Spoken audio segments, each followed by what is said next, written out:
Hi guys, good morning, welcome to my new blog. तो friends, आज मैं शेषावे road पे खड़ा हूँ। अभी मैं जा रहा हूँ पालनपुर। तो फ्रेंड्स, नहा धो के तैयार होके मैं आ गया हूँ सड़क पे, बस का वेट कर रहा हूँ।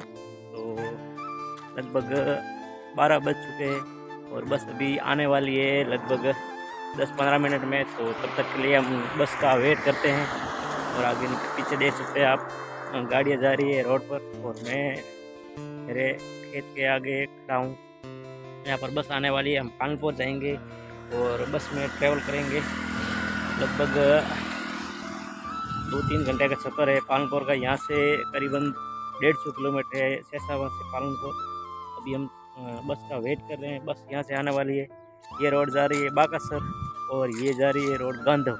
गांधव से लेफ्ट साइड में रोड जाएगी, वो जाएगी पालनपुर, गुजरात पालनपुर। तो अभी हम फ़िलहाल बस का वेट कर रहे हैं और इधर से आएगी बस। तो चलते हैं, करते हैं इंतज़ार और बस आने पर मिलते हैं वापस।